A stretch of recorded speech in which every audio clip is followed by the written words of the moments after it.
پیدا نہیں ہوا. اسی وجہ سے جب انتقال ہوا کسی نے نہیں کہا کہ نور ہیں اوپر چلے جائیں گے ہم رکھ کے دیکھتے ہیں, کہا کہ کیا ہے, قبر کھودنے کی تیاری کرو. کا عقیدہ نہیں ہے بلکہ رسول صلی اللہ علیہ وسلم کے بارے میں قرآن حکیم ہمیں تعلیم دیتا ہے.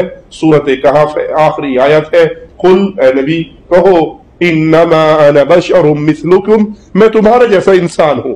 اللہ کے نبی کے بارے میں یہ عقیدہ محمد رسول اللہ کو اپنے نور سے پیدا کیا ہوتا تو محمد رسول اللہ کو بھی نہیں کھانا چاہیے تھا, نہیں پینا چاہیے تھا. اللہ کی بیوی نہیں ہے تو محمد رسول اللہ کی بیوی نہیں ہونی چاہیے تھی. یہ تو بھائی مرد اور عورت یہ انسان ہے, بچہ بھی انسان ہی پیدا ہوتا ہے. اگر اللہ نور محمد نور تو شادی بھی کسی نورانی مخلوق سے ہونی چاہیے تھی. لیکن حضرت خدیجہ تو خاکی ہے, مٹی سے پیدا ہوئی ہے. نور کا اور مٹی کا یہ جوڑا بن کیسے گیا؟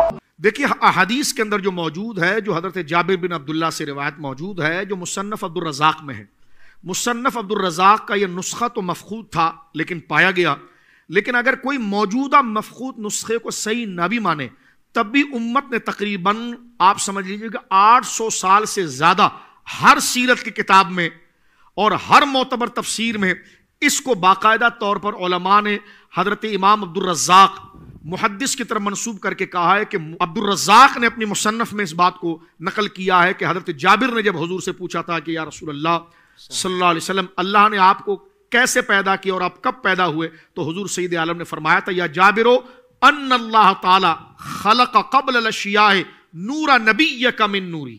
اللہ رب العالمین نے کائنات کی تخلیق میں سب سے پہلے تیرے نبی کے نور کو اپنے نور سے پیدا کیا. اور اس کی تعبیر مواہب الشرح زرقانی وغیرہ دیگر مطالع المسرات وغیرہ دیگر جو آپ کتابیں دیکھیں تو وہاں پر موجود ہے کہ یہ نور ذات مراد ہے.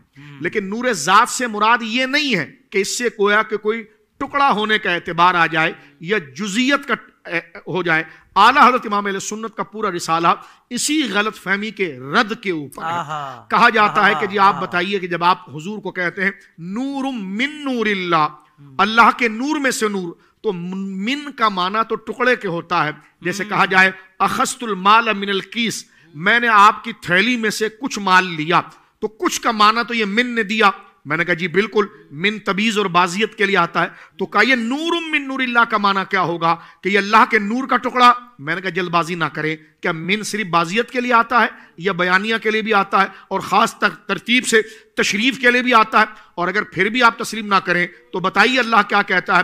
حضرت آدم کے بارے میں اللہ نے فرمایا فَنَفَخْتُ فِيهِ مِن رُوحِي, ہم نے آدم میں اپنی روح کو پھونکا.